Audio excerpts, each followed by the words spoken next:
রাজধানীর বটতলা জহর ব্রিজের নিচ থেকে এক ব্যক্তির মৃতদেহ উদ্ধার হয় শনিবার। পুলিশের প্রাথমিক ধারণা, অতিরিক্ত নেশা সেবনের ফলেই মৃত্যু হয়েছে ওই ব্যক্তির।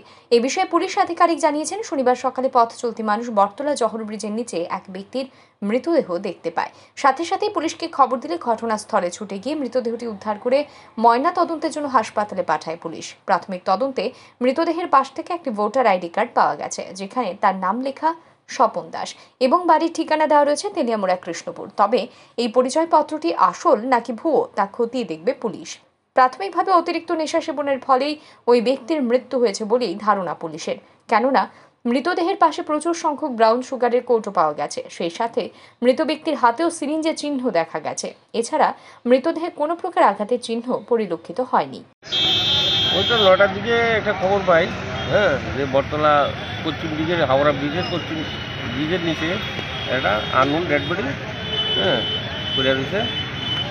এই মুহূর্তে আমি আইয়া দেখলাম যে শীত অবস্থায় একটা ডেড বডি কালো পড়ে রয়েছে, বয়স অনুমান 38-40 হইব, কিন্তু তার প্রপার এখনও কোনো অ্যাড্রেস পাইছি না। পাশে একটা আই কার্ড পাইছি, এই আই কার্ডটার নাম আছে স্বপন দাস।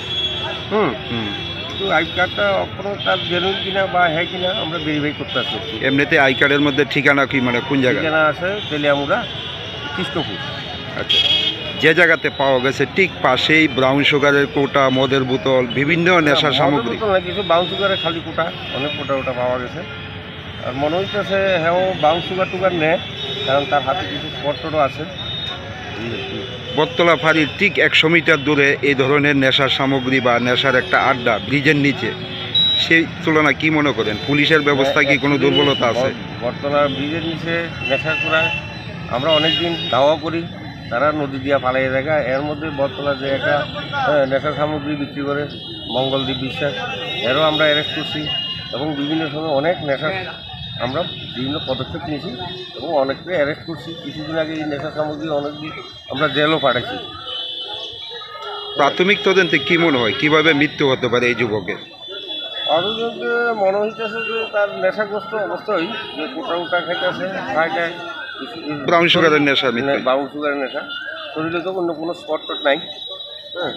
এই প্রাথমিক বাকিটা আমরা বেরিয়ে যাই। তবে বটতলা ফাঁড়ি থেকে 100 মিটারের দূরত্বে এই ধরনের একটি ঘটনায় জনমনে তীব্র চাঞ্চল্য সৃষ্টির পাশাপাশি প্রশ্ন উঁকি দিচ্ছে। Bureau report, RE news.